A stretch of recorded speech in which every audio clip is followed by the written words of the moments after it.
मां जानकी लंका जाकर रावण को बहुत समझाती हैं। सुंदरकांड देखो ना, क्या कहती है रावण से? इहि संतो नवासंती सतो वा नानुवर्तसे तथा ही विपरीताते बुद्धिराचार वर्जिता। हे रावण, लगता है तेरे लंका में कोई सज्जन व्यक्ति नहीं है, और अगर है भी तो तुझे अपात्र समझकर तेरे को अपने संग में नहीं लेता, या अभिमानी होकर के तू उसको अपने संग में नहीं रखता, और अगर संग में भी रखता है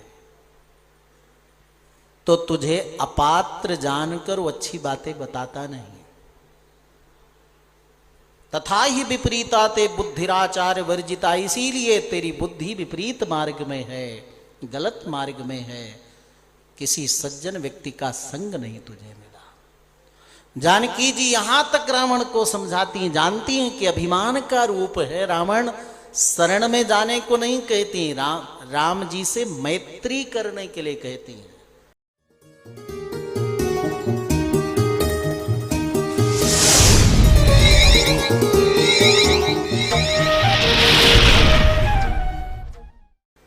तेन मैत्री भवतु ते यदि जीवितुमिच्छसि। हे रावण, तू अपने लंका की रक्षा करना चाहता है तो राम जी से अपनी मैत्री कर ले। और एक दिन तो जानकी जी बहुत दुखी हो जाती है, रावण को बहुत समझाती है, फिर भी नहीं मानती, डांटती है उसको।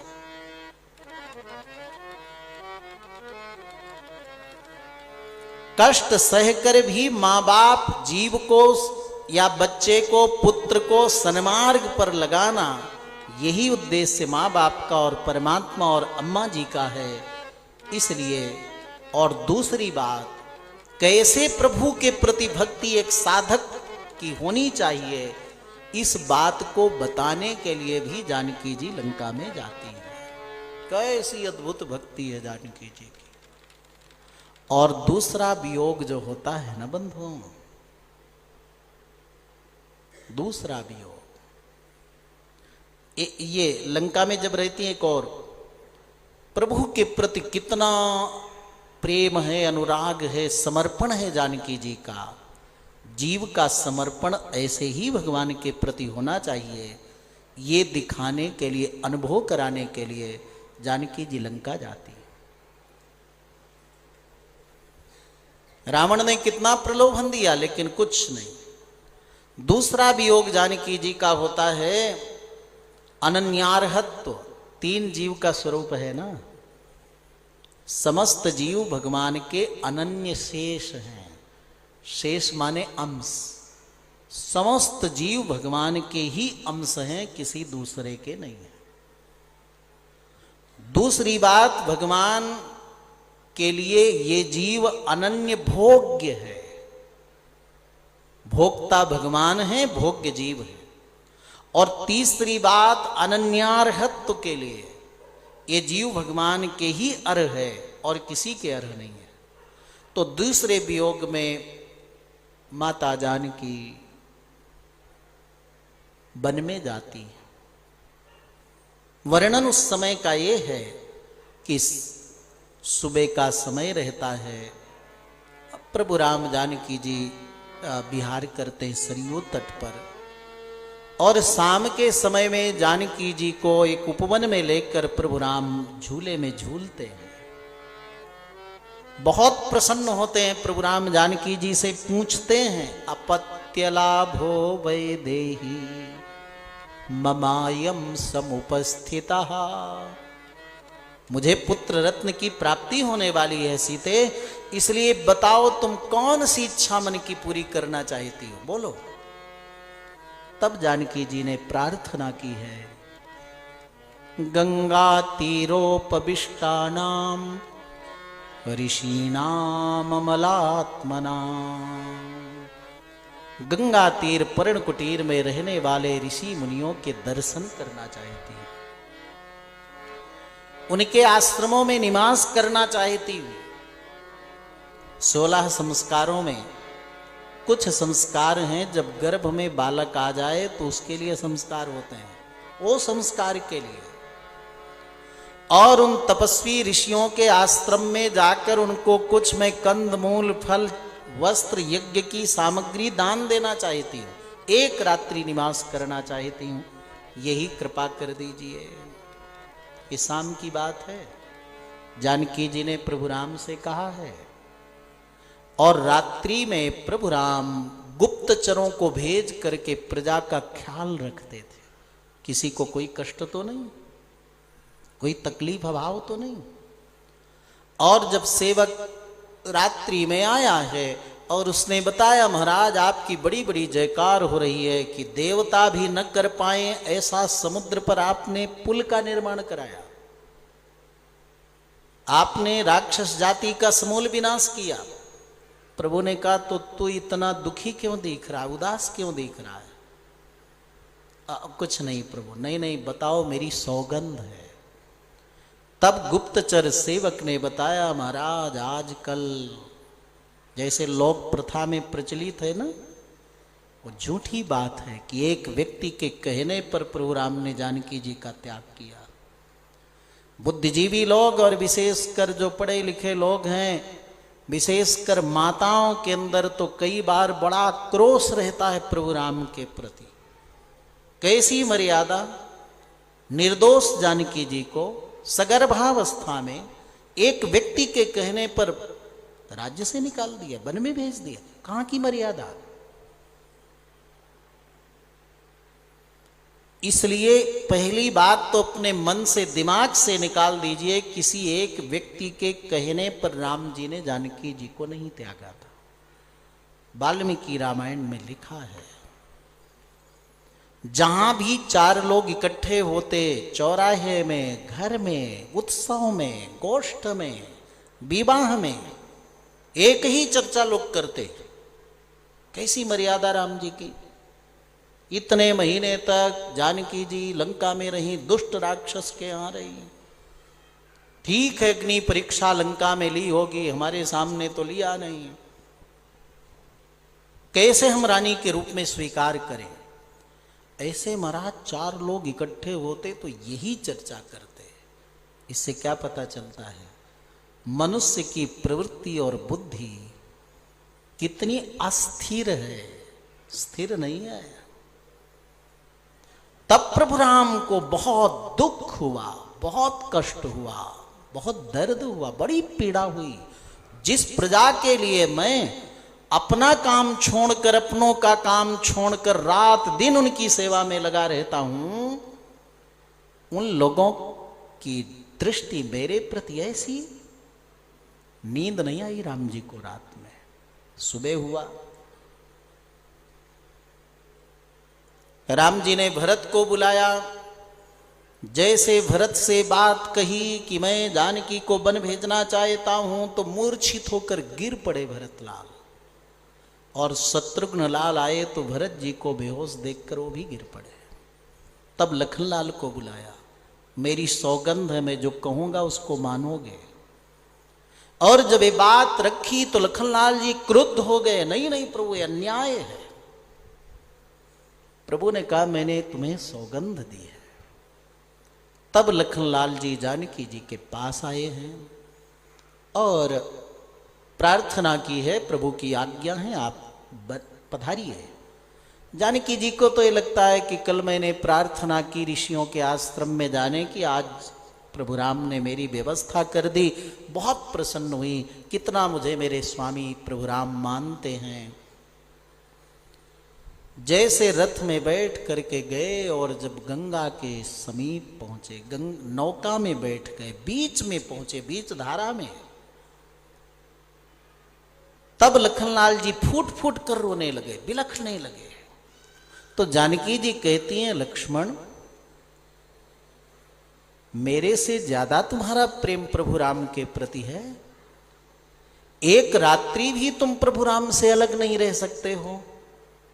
एक रात्रि तुम प्रभु राम से अलग होने पर इतना दुखी हो, इतना रो रहे हो, इतनी तुम्हें पीड़ा है? मुझे लगता है मेरे से कई गुना ज्यादा प्रेम तो तुम्हारा प्रभु से है। तब लखनलाल जी रोते हुए बोले, मां, एक रात, एक दिन, 10 दिन की बात नहीं है। प्रजा के इस भाव के कारण प्रभु ने आपका हमेशा के लिए त्याग कर दिया है और इस कठोर कार्य को मुझ पापी को सौंपा है। सुनते ही जानकी जी जैसे केला का पेड़ काट दो ना, गिर पड़े, खड़ी थी गिर पड़े। गंगा में कूदना चाहिए, प्राण त्यागना चाहिए। फिर जानकी जी ने कहा, ये जीव का स्वरूप है भगवान के प्रति परतंत्र रहना। प्राण त्याग दूंगी तो मुझे कष्ट नहीं मिलेगा, ये सत्य है, लेकिन मेरा स्वातंत्र्य हो जाएगा कि मैं अपनी इच्छा से प्राण त्यागी तो सदा सदा के लिए प्रभु मुझे त्याग देंगे। इसलिए परतंत्र जीव का स्वरूप है कि जिस स्थिति में प्रभु रखना चाहे उसी स्थिति में रहना, प्राण में नहीं त्यागूंगी। और प्रभु का एक वंश परंपरा के लिए बीज भी मेरे उदर में पल रहा है, वो भी विनष्ट हो जाएगा। तो प्रभु के प्रति परतंत्र है जीव, कितना भी कष्ट हो स्वतंत्रता से प्राण भी नहीं त्याग सकता, ये जानकी जी ने दिखाया। और जब उस पार गए वन में, लखनलाल जी जब जानकी जी को एक जगह बैठा कर प्रणाम कर चलने लगे, तब जानकी जी ने जो वचन कहा है, लक्ष्मण, जैसे लोगों ने कहा कि जानकी लंका में अग्नि परीक्षा दी हमारे सामने नहीं, दोष युक्त हो सकती है। लोगों के कहने पर जैसे प्रभु ने मेरा त्याग कर दिया है, कल प्रभु के संतति भी होगी, संतान भी होगी, और अगर लोग कह दें कि ये प्रभु राम की संतान नहीं है तो मुझे मरण तुल्य दुख होगा, मेरे प्राण निकल जाएंगे, मेरी संतति का क्या होगा। इसलिए लक्ष्मण, तुम मेरे शरीर के लक्षण देख करके जाओ कि मैं गर्भावस्था में हूं।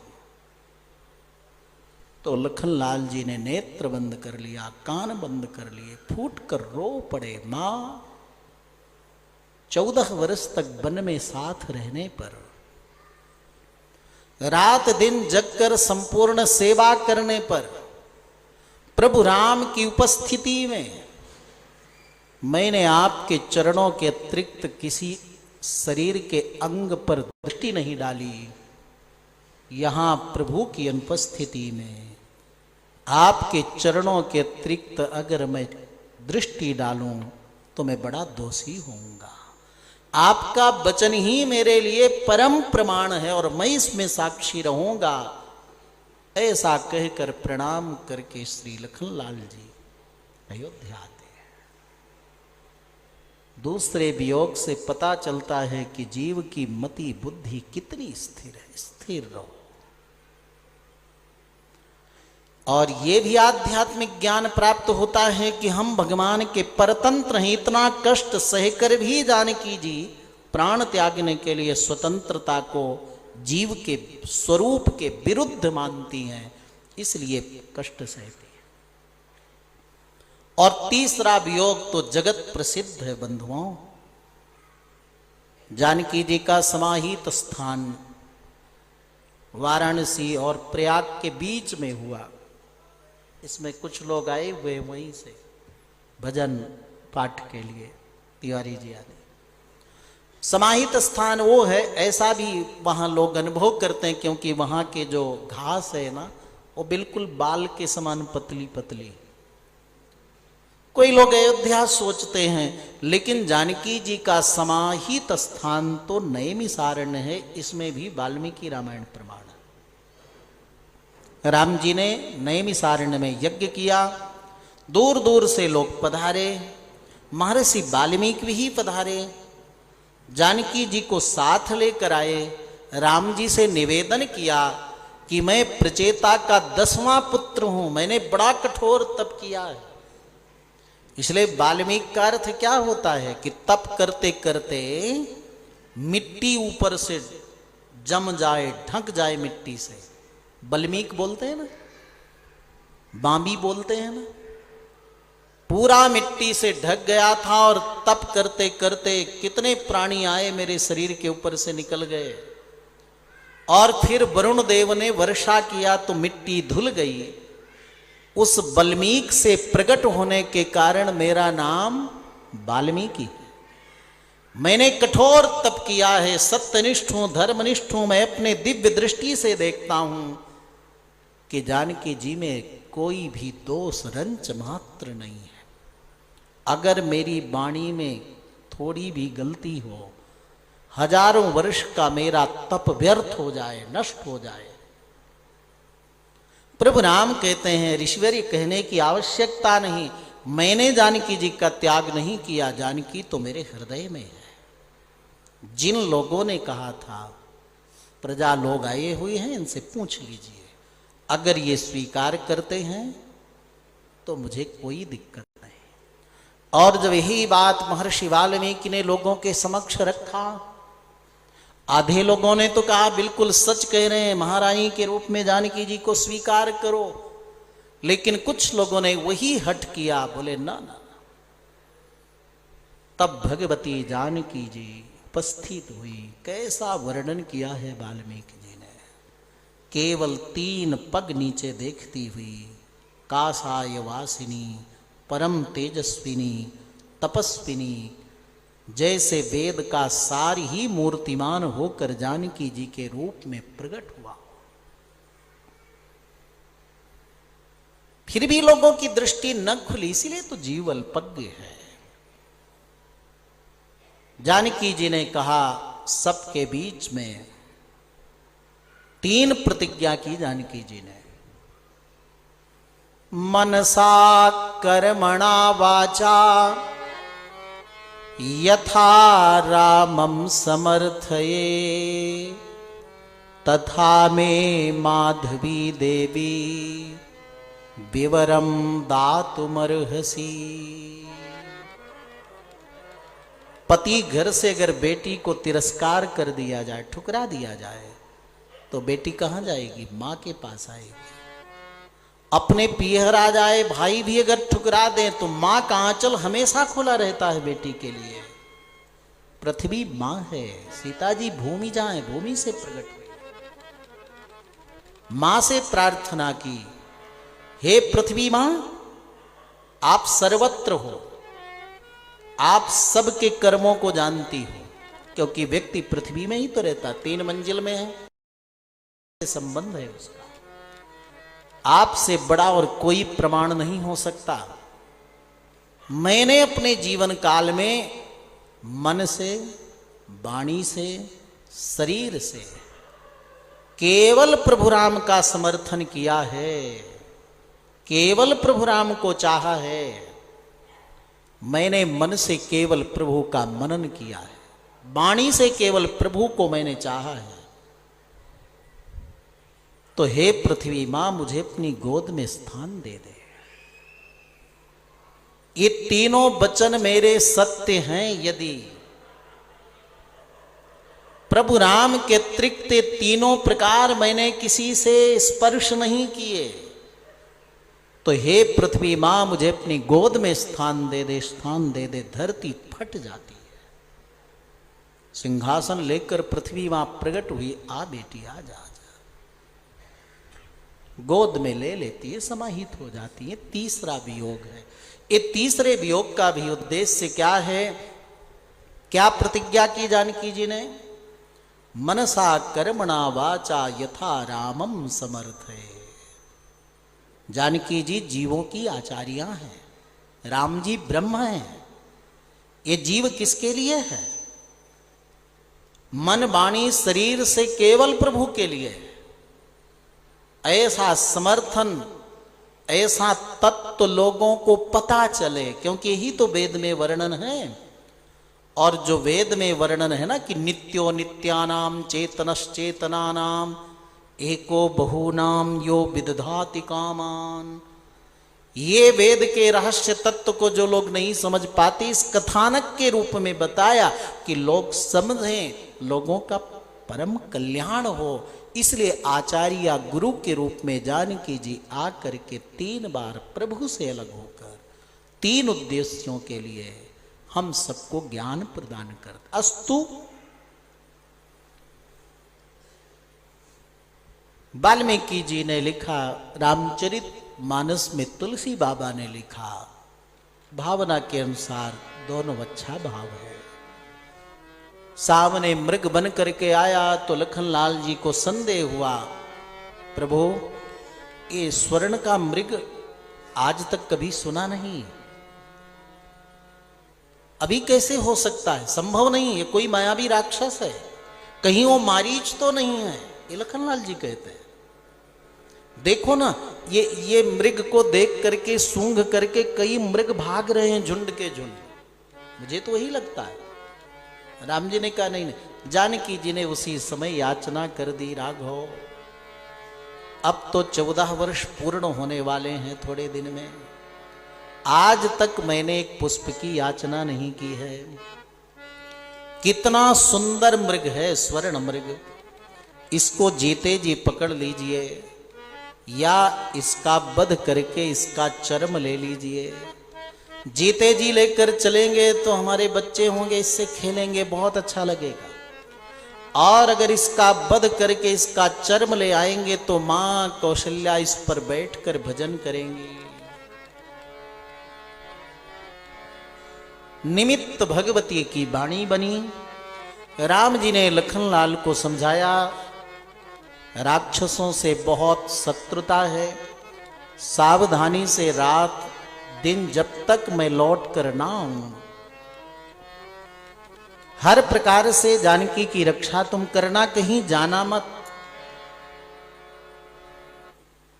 और उस मृग के पीछे चल पड़े। असंभवम हेम मृगस्य जन्मो तथापि राम। दुनिया में असंभव है स्वर्ण मृग होना, लेकिन प्रभु की लीला। पीछे पीछे गए, कभी नजदीक कभी दूर, कभी नजदीक कभी दूर कराते, उसको तो दूर ले जाना था, बहुत दूर ले जा करके। और राम मायावी तो हर प्रकार की माया कर लेते हैं। राम जी जैसे बोलते हैं उसी आवाज में बोला, हा सीते हा सीते हा सीते हे लक्ष्मण।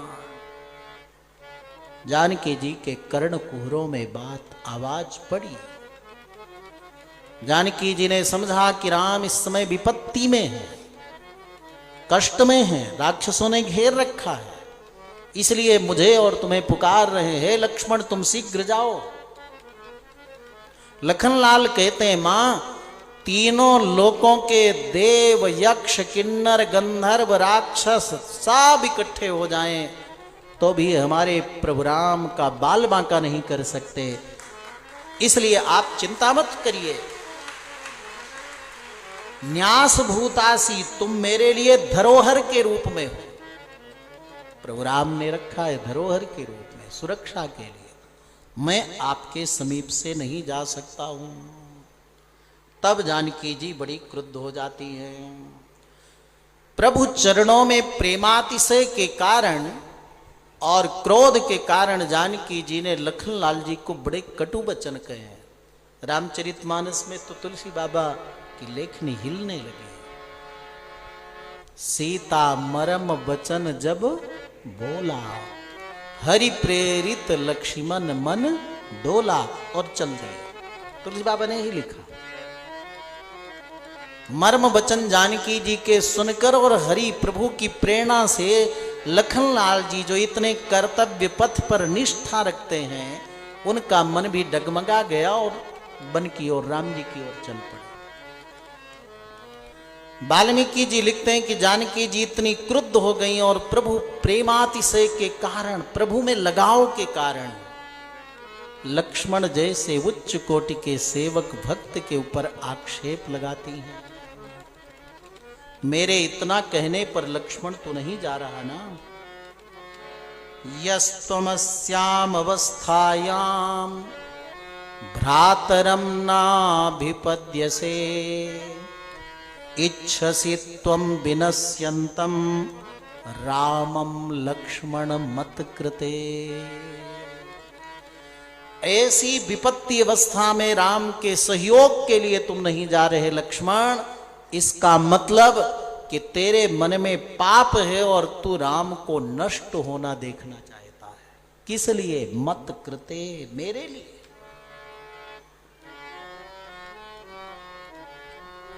तुझे भरत ने नियुक्त करके रखा है कि जब विपत्ति आवे तो ऐसा करना। हे लक्ष्मण, याद रखना मैं प्रभु की अनन्या हूं। अनन्या राघवेणाहम भास्करेण प्रभा यथा। जैसे पृथ्वी से क्षमा अलग नहीं हो सकती, जल से शीतलता अलग नहीं हो सकती, सूर्य से उष्णता अलग नहीं हो सकती, उसी प्रकार मैं भी प्रभु से अलग कभी नहीं रह सकती हूं। अगर तुम नहीं जाओगे, मेरे प्रति ऐसा लगाव होने से क्या करोगे यदि प्रभु राम नहीं रहे? मैं तेरे सामने लक्ष्मण अभी इसी गोदावरी नदी में कूद करके प्राण त्याग दूंगी। ऐसा जानकी जी ने जब हठ किया है, लखनलाल जी रोते हुए, हे पृथ्वी मां, हे दिशाओं के देवताओं, हे वन के देवता, हे आकाश के देवता, आप सब माता सीता की रक्षा करिएगा। ऐसा कहकर बिना मन लखनलाल जी राम जी की ओर चल पड़े। बहुत दूर ले गया था और जब उधर से रावण त्रिदंडी सन्यासी का रूप बना करके आया, वन में स्वाभाविक है बहुत दिनों के बाद कोई मनुष्य रूप में दिखे तो थोड़ा अच्छा लगता है। रावण ने पहले पूछा, आप कौन हैं? स्त्री हैं, लक्ष्मी हैं, कीर्ति है, सरस्वती। वन में कहे बहुत लंबा विस्तार बहुत है वाल्मीकि रामायण में, बहुत ज्यादा। और जब रावण ने अपना बखान शुरू किया तो जानकी जी ने उसकी कुचेष्टा को समझा और समझाने का प्रयास किया। राम जी में फिर वही कि वो मानव रूप में है, अनेक देव रूप में, देवताओं के सुंदर ईश्वरी को तुम मेरे लंका में बहुत लोभ दिया। लेकिन अंततो गत्वा रावण ने जानकी जी को मातृभाव से, नलकुबर ने शाप दिया था कि अगर दूषित भावना से स्पर्श करेगा तो तेरे सिर के 100 टुकड़े हो जाएंगे। यहां मातृभाव से रावण ने जानकी जी को विमान पर बैठाया, चलने लगा। जानकी जी बड़ी क्रुद्ध हुई, रुदन की बिलखने लगी। परंतु रावण का जानकी जी के हरण के समय बल, बुद्धि, तेज, विवेक सब नष्ट हो जाता है। जटायु जी ने देखा और कहा, रे दुष्ट रावण, ऐसा कर्म व्यक्ति करे जिससे उसको मन को, शरीर को, आत्मा को सुख न मिले, उसका भविष्य अच्छा न रहे, ऐसा तो मूर्ख भी नहीं करता, तो विद्वान है, क्यों ऐसा करता? विद्वान और ज्ञानी में ही अंतर है बंधुओं। विद्वता केवल बुद्धि की चीज है, जड़ है, और ज्ञान आत्मा का आश्रय बनता है। इसलिए ज्ञानी व्यक्ति अंतर्मुख होता है और बुद्धिमान केवल बहिर्मुख होता है। गीता में जहां जहां भगवान कृष्ण ने ज्ञान विज्ञान की बात कही है, ज्ञानी कभी ऐसा नहीं करता। शास्त्र पढ़ लेना वो अलग बात है, जीवन में उतारना अलग है। जटायु जी ने देखा और समझाया, ललकारा, और जैसे कोई पर्वत के ऊपर बहुत बड़ा वज्र गिरे वैसे टूट पड़े। बोले भी कि देखो मैं तो अस्त्र शस्त्र कवच से रहित हूं, तो रथ पर भी है, कवच आदि धारण किया है, तेरे हाथ में अस्त्र शस्त्र हैं, मैं अति वृद्ध हूं और तू युवा जैसा है, फिर भी जब तक मेरे प्राण रहेंगे तब तक मैं तेरे से युद्ध करूंगा और जानकी जी की रक्षा करूंगा। एक बार तो जटायु जी अपने चोंच से, पंजे से, पंख से मारकर रावण जैसे सूरवीर को घायल कर दिया, मूर्छित कर जमीन पर गिरा दिया। लेकिन पुनः वो सावधान होकर के और खड्ग लेकर के जटायु जी के पंखों को काटा, चोंच को काटा, पंजों को काटा। और जब युद्ध हुआ तो कई पर्वत, कई वृक्ष भी कटे, डाली कटी, रक्त की धारा बही, बहुत वहां बीभत्स दृश्य हो गया। जानकी जी दौड़ पड़ी और जटायु जी को उठा करके रक्षा के लिए, रक्षा के लिए स्वयं जानकी जी जटायु को लेकर के दौड़ती हैं बचाने के लिए उस दुष्ट से। लेकिन रावण मरणासन्न करके, प्रभु राम ने कहा था जब तक मैं नहीं आऊंगा प्राण नहीं निकलेंगे, इसलिए प्राण नहीं निकले, बाकी तो सब कुछ किया। और इधर रावण लेकर के जानकी जी को लंका में पहुंचा, बहुत ऐश्वर्य दिखाया। जानकी जी ने कहा, हे रावण, जिस प्रकार कोई व्यक्ति अपने कंठ में बहुत बड़ी पत्थर की शिला बांधकर समुद्र पार करना चाहे असंभव है, वैसे मुझे लंका में रख करके तो कभी सुरक्षित नहीं, कभी तेरी रक्षा नहीं हो सकती। मेरे को ऐसे पाना चाहता है जैसे कोई व्यक्ति आग के अंगारों को कपड़े में बांधना चाहे। अरे मूढ़, कोई व्यक्ति सुई से अपनी जीभ को खुजला करके सुख पा सकता है? असंभव है। वैसे मेरे प्रति कुदृष्टि रख करके तू वैसे सुखी नहीं रह सकता जैसे कोई जीभ सुई से खुजला कर सुखी नहीं रह सकता। अरे मूर्ख, जैसे पापी व्यक्ति स्वर्ग चाहता हो, असंभव है, वैसे असंभव है मेरी प्राप्ति जैसे कोई चंद्र सूर्य को अपने हाथ से पकड़ना चाहे। बहुत डांटती है, बहुत फटकारती, बहुत कुछ कहती है। जिन प्रभु के लिए तो ऐसे कुवाच्य कहता है, ओ मेरे प्रभु सारी धरती का पोषण करते हैं, सारी धरती को पुनः नष्ट करके सृजन करने में समर्थ है मेरे प्रभु। जब एक भी अनुनय, विनय, प्रार्थना, भय कोई भी नहीं चला रावण का, यही तो अनन्यता हमें प्रभु के प्रति सिखाने के लिए पराम्बा भगवती श्री जी आती हैं और लंका में जाती हैं। तब रावण विवश होकर के अशोक वाटिका में विराजमान करता है, राक्षसियों को नियुक्त करता है सुरक्षा के लिए। और इधर मारीच का वध जब प्रभु ने किया, कई लोग प्रश्न करते हैं ना कि उसने तो भगवान का दर्शन करते करते प्राण त्याग किया तो भी उसका मोक्ष क्यों नहीं हुआ? सच है, भगवान का दर्शन करते प्राण त्याग किया, भगवान के बाणों के स्पर्श से प्राण त्यागा। लेकिन मारीच की जो अंतर भावना है वो अंत में किसके प्रति थी? रावण के सहयोग के प्रति थी, राम जी के प्रति नहीं थी।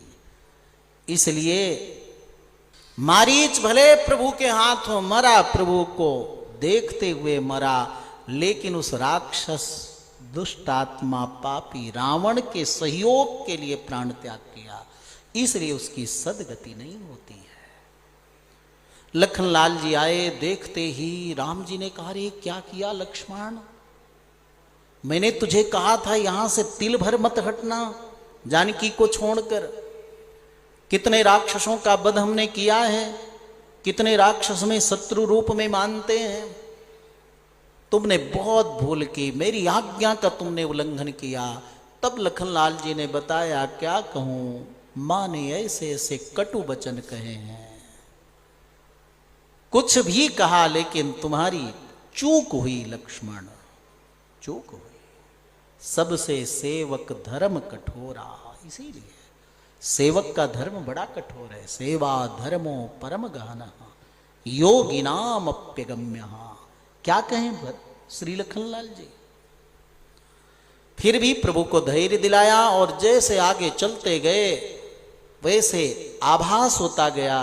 पंचवटी में पहुंचे, श्री जी विराजती हैं तो उनका आलोक, उनका प्रकाश चारों तरफ फैलता है ना। चारों तरफ सुनसान देख करके, और उस स्थिति में तो महाराज सूर्य की दुर्वस्था हुई है, दिशाओं की हुई है, पृथ्वी की हुई है।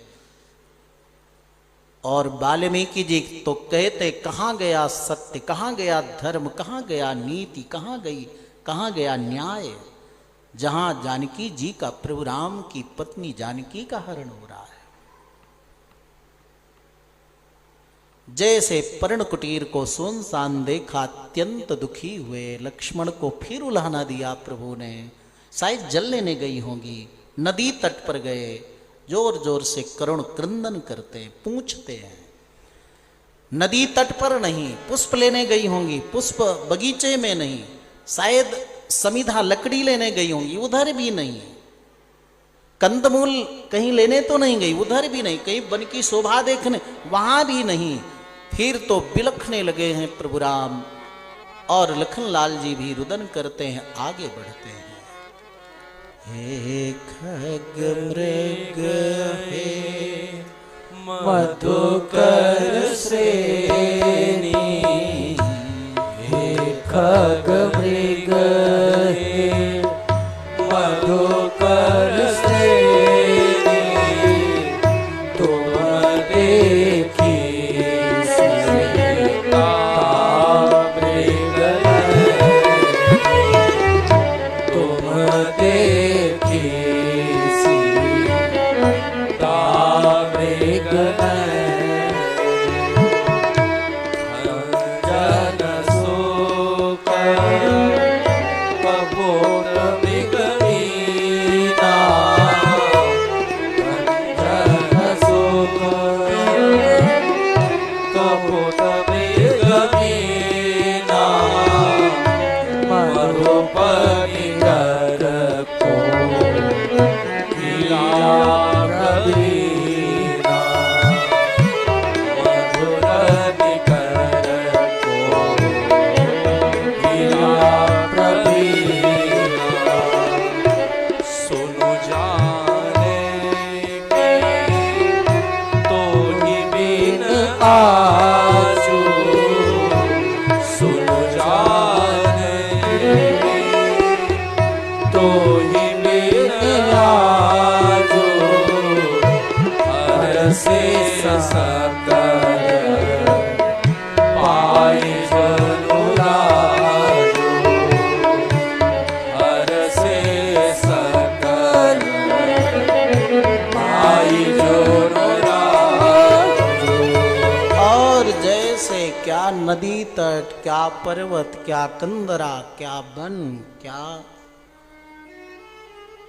पर्वत के समीप उपत्यका, सर्वत्र जानकी जी की खोज प्रभु राम लक्ष्मण के साथ करते हैं, कहीं नहीं दिखती हैं। अत्यंत व्यथित होते हैं प्रभु, और कहते हैं हे देवताओं, तुम मेरा मजाक उड़ा रहे हो। हे पृथ्वी, शांत सौम्य मैं हूं, इसलिए मेरे पराक्रम बल पौरुष को तुम चुनौती दे रहे हो। लक्ष्मण लाओ बाण को, मैं भी इस पृथ्वी को तहस नहस कर देता हूं, स्वर्ग को नीचे गिरा देता हूं। सशैलम परिवर्तयाम्य हम, पर्वत के सहित, समुद्र के सहित पूरी पृथ्वी को मैं समाप्त कर देता हूं। क्या ये बन के देवता मुझे नहीं बता सकते मेरी जानकी किधर है? क्या ये दिग्देव, नागदेव, क्या ये दिशाओं के देवता मुझे नहीं बता सकते? देवता नहीं बता सकते?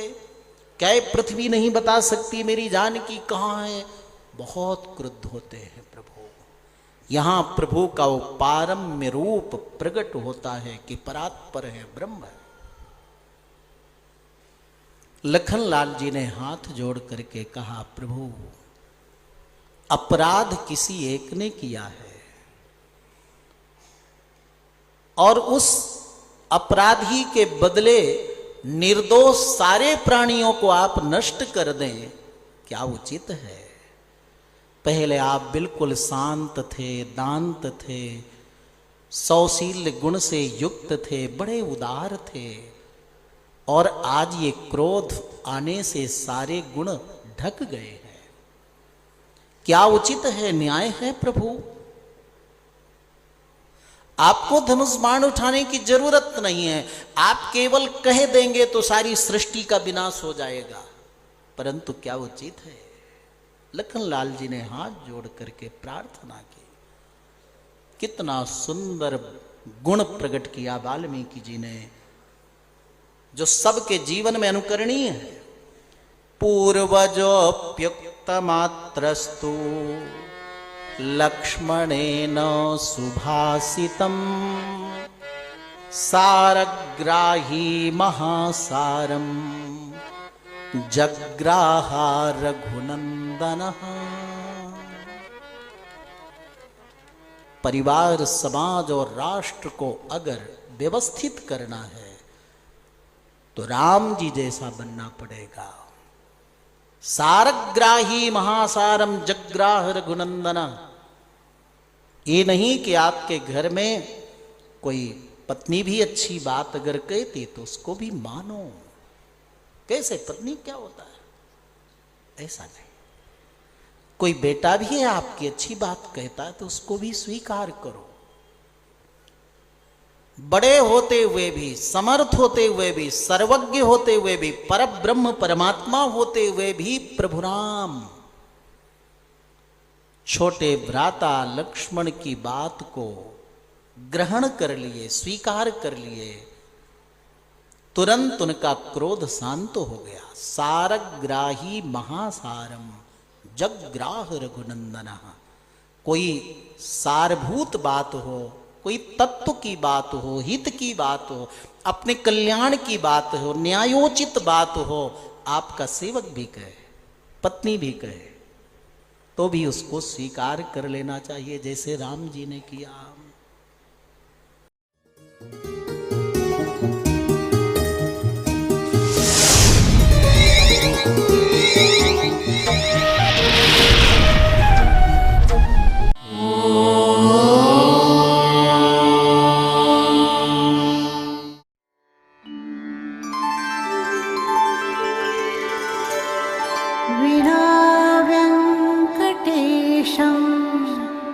ननाथो ननाथः सदा वेङ्कटेशं स्मरामि स्मरामि।